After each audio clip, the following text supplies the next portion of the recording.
क्या उत्तर प्रदेश में कानून का खौफ खत्म हो चुका है? क्या अब फैसला सड़कों पर होगा या संविधान से? सवाल सीधा है, अगर कोई सोशल मीडिया पर जहर उगलता है तो क्या उसका इलाज बजरंग दल करेगी या फिर कानून को अपना काम करने दिया जाएगा? आज बात यूपी के फिरोजाबाद की, जहां एक आपत्तिजनक पोस्ट ने पूरे गांव को युद्ध का मैदान बना दिया। यह राशिद नाम के युवक ने राम मंदिर को लेकर ऐसी बात लिखी जिसे सुनकर किसी का भी खून खौल जाएगा। लेकिन यह सवाल बजरंग दल से भी है। अगर पोस्ट आपत्तिजनक था तो पुलिस में शिकायत क्यों नहीं की गई? क्या कार्यकर्ताओं को यह अधिकार है कि वह खुद ही फैसला सुनाने गांव पहुंच जाए? क्या देश में अब कानून और पुलिस की जरूरत नहीं रही? क्योंकि जब आप कानून हाथ में लेते हैं तो नतीजा वही होता है जो फिरोजाबाद के खेतों में दिखा। और कहानी यही खत्म नहीं होती।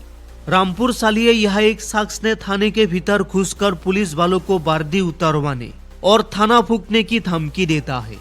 खुद को बजरंग दल के कार्यकर्ता बताने वाले सूरज पटेल की दबंगई का वीडियो देखिए। कैमरे के सामने पुलिस को ललकार रहा है। हालांकि जब कानून का धंधा चला तो वही शेर गिदर बन गया और हाथ जोड़कर माफी मांगने लगा। आज की इस वीडियो में हम इन दोनों घटनाओं की तह तक जाएंगे। क्या वाकई सोशल मीडिया अब समाज को बांटने का सबसे खतरनाक हथियार बन चुका है?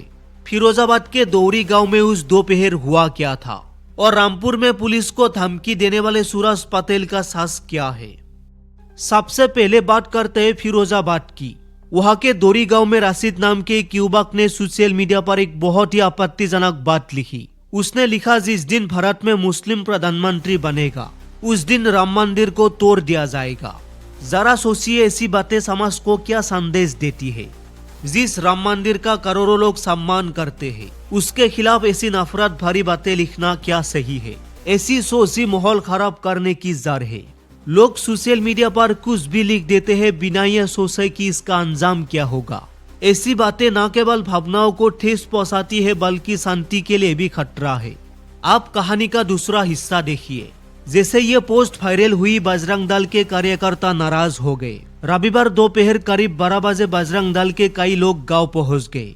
उनका कहना था कि वो इस पोस्ट को लेकर बात करने आए हैं। लेकिन यह सवाल ये है, क्या ये काम पुलिस का नहीं था? अगर किसी ने गलत लिखा तो आपको पुलिस स्टेशन जाकर शिकायत करनी चाहिए थी। जब आप खुद भीड़ लेकर किसी के गांव में घुसते हैं तो मामला सुलझने की बजाय उलझ जाता है। और हुआ भी यही। गांव वालों ने उन्हें घेर लिया और पत्थरबाजी शुरू हो गई। और हालात ये हो गई कि बजरंग दल के कार्यकर्ता को अपनी जान बचाने के लिए बाइक छोड़कर खेतों में भागना पड़ा।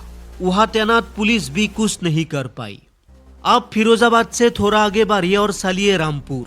यहाँ एक नया किरदार मिलता है, सूरज पटेल। रामपुर के कैमरी थाने में ये जनाब घुसते हैं। क्यों? क्योंकि इनका कोई जानकार पुलिस हिरासत में था। सूरज बाबू को उससे मिलना था। पुलिस ने कहा, नियम का पालन करो, साहब से बात करो। बस इतनी सी बात पर सूरज पटेल का दबंग जाग गया। कैमरे के सामने यह शख्स पुलिस वालों को गालियां देता है और कहता है, थाना फूंक दूंगा। हैरानी होती है ये देखकर। एक आम आदमी पुलिस के नाम से घबराता है और यह एक शख्स थाने के अंदर खड़ा होकर उसे जलाने की धमकी दे रहा है। यह हौसला आता कहां से है? यह हौसला आता है उस विचारधारा से जहां आपको लगता है कि आप किसी संगठन से जुड़े हैं तो पुलिस आपका कुछ नहीं बिगाड़ सकती। सूरज पटेल ने वर्दी का अपमान किया। उसने उस थाने को जलाने की धमकी दी जहां तिरंगा लहराता है। ये देशद्रोह नहीं तो और क्या है? और तमाशा देखिए, वीडियो वायरल होते ही सूरज पटेल हाथ जोड़कर माफी मांगने लगे। कहने लगे, मैं आवेश में आ गया था और पुलिस ने उन्हें चेतावनी देकर छोड़ दिया। क्यों साहब, क्या एक गरीब रिक्शे वाले ने यह धमकी दी होती तो क्या आप उसे भी चेतावनी देकर छोड़ देते? क्या थाने को आग लगाने की धमकी देना इतना छोटा अपराध है कि माफी से कम चल जाए? ये नरमी ही इन लोगों की हौसला बढ़ाती है। अब जरा ठंडे दिमाग से सोचिए, हम कहाँ जा रहे हैं। एक तरफ राशिद जैसे लोग मोबाइल के पीछे बैठकर जहर उगल रहे हैं। उन्हें लगता है कि वो सुरक्षित है। राशिद, ये जो तुम राम मंदिर तोड़ने का ख्वाब देख रहे हो, यह सिर्फ आपकी नफरत दिखाता है। जिस देश में आप रहते हैं वहाँ की आस्था का सम्मान करना सीखिए। और इस्लाम कभी दूसरों के धर्म का अपमान करना नहीं सिखाता।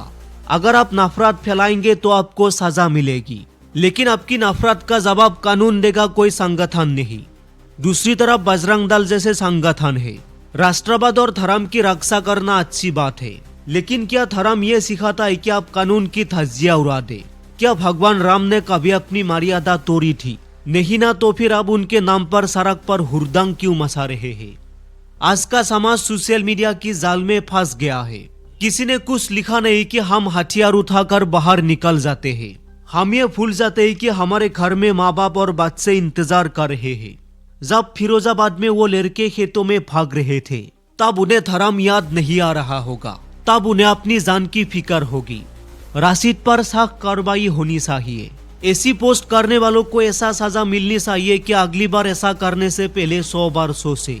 कानून हाथ में लेने वालों पर भी कार्रवाई होनी चाहिए। फिरोजाबाद में जो फिर लेकर पहुंचे उन पर भी कार्रवाई होनी चाहिए। और क्या थाने को फूंकने की धमकी देना मजाक है? रामपुर के सूरज पटेल पर कार्रवाई क्यों नहीं? याद रखिए, नफरत का ये वायरस कैंसर की तरह फैल रहा है। सोशल मीडिया का इस्तेमाल समाज को जोड़ने के लिए कीजिए, तोड़ने के लिए नहीं।